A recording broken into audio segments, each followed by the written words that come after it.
যদি আপনার হাতে লেখা জন্ম সার্টিফিকেট থেকে থাকে আর আপনি যদি বিপদে পড়তে না চেয়ে থাকেন, তাহলে কিভাবে আপনি হাতে লেখা জন্ম সার্টিফিকেটটি ঘরে বসেই ডিজিটাল জন্ম সার্টিফিকেট করবেন, এটা নিয়েই থাকবে বিস্তারিত আলোচনা। যদি আপনার হাতে লেখা জন্ম সার্টিফিকেট থাকে, যদি আপনার ডিজিটাল জন্ম সার্টিফিকেট না থাকে, তাহলে আজকের আপডেটটি সম্পূর্ণ আপনারই জন্য। অতি স্বল্পক্ষণের ভিডিও, মোটেও স্কিপ না করে শেষ পর্যন্ত দেখবেন।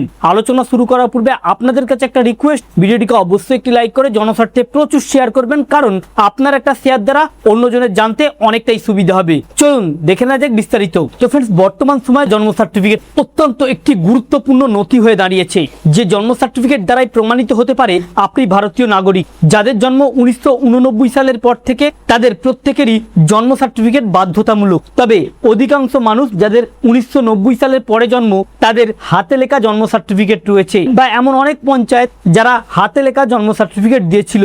এবারে ওই জন্ম সার্টিফিকেট কিন্তু আর গ্রাহ্য হচ্ছে না সরকারি নথি হিসাবে। যেমন আধার কার্ডে বলুন বা পাসপোর্টে বলুন বা বিভিন্ন ক্ষেত্রে ওই হাতে লেখা জন্ম সার্টিফিকেটকে আর প্রাধান্য দেওয়া হচ্ছে না, আর বিপদে পড়তে হচ্ছে সাধারণ নাগরিকদের। তবে এবারে ডিজিটাল জন্ম সার্টিফিকেট করার আরো সহজ মাধ্যম করে দিল সরকার। যদি আপনার কাছে হাতে লেখা জন্ম সার্টিফিকেট থেকে থাকে আর আপনি যদি ডিজিটাল জন্ম সার্টিফিকেট করতে চান, তাহলে দুটো উপায় রয়েছে। এক, আপনি বাড়িতে বসেই সমস্ত তথ্য প্রমাণ দিয়ে 5 মিনিটে আপনার মোবাইল দিয়েই করতে পারবেন। দ্বিতীয়ত, আপনার যদি হাতে লেখা জন্ম সার্টিফিকেট থেকে থাকে, তাহলে আপনি আপনার পঞ্চায়েত অফিসে গিয়ে যোগাযোগ করতে পারেন। যদি আপনি পঞ্চায়েত অফিসে যান, সেখানে একটি কোর্টের এফিডেভিট চাইতে পারে। নামের মিস্টেক বা অন্য কিছু থাকলে আপনার আধার কার্ডের সঙ্গে ম্যাচ করে পঞ্চায়েত থেকে 5 মিনিটে আপনাকে জন্ম সার্টিফিকেট ইস্যু করে দেবে। দ্বিতীয়ত, আপনি যেটি করতে পারেন, আপনার মোবাইল থেকে CRS সার্চ করে orgi.gov.in এই ওয়েবসাইটে আপনি যাবেন, গিয়ে দেখবেন জেনারেল পাবলিক সাইন আপ, এই অপশনটিতে আপনি ক্লিক করবেন, যেখানে রেজিস্ট্রেশনের জন্য মোবাইল নাম্বার এবং ইমেল আইডি লাগবে, সেখানে একটি ওটিপি যাবে। এভাবে আপনি রেজিস্ট্রেশন করে পোর্টালটিকে লগ ইন করবেন।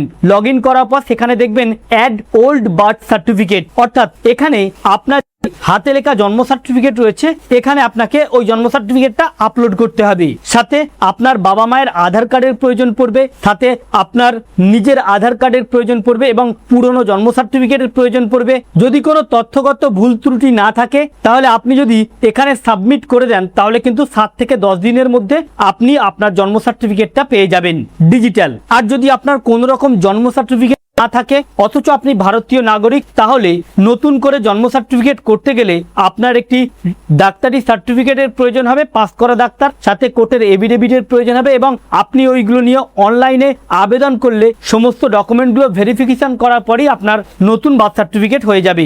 অর্থাৎ যদি আপনাদের কাছে হাতে লেখা জন্ম সার্টিফিকেট থেকে থাকে আর আপনি যদি এখনো পর্যন্ত অগ্রাহ্য করে সেটিকে ডিজিটালাইজ না করেন, তাহলে কিন্তু আগামী দিনে ঘোর সমস্যায় পড়তে পারেন।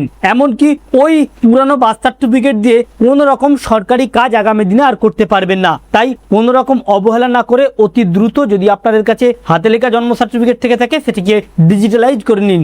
এক, পঞ্চায়েত অফিসে গিয়ে, দ্বিতীয় আপনি এই ওয়েবসাইটে গিয়ে। তো ফ্রেন্ডস, এই ছিল মূলত বার্থ সার্টিফিকেট নিয়ে বিশেষ আপডেট। আমাদের উদ্দেশ্য ছিল এই আপডেটটি আপনাদের সামনে উপস্থাপন করা, যাতে আপনারা জানতে সুবিধা হয়ে থাকে। ভালো লেগে থাকলে ভিডিওটিকে অবশ্যই একটি লাইক করে শেয়ার করবেন। Thank you friends, thank you for watching.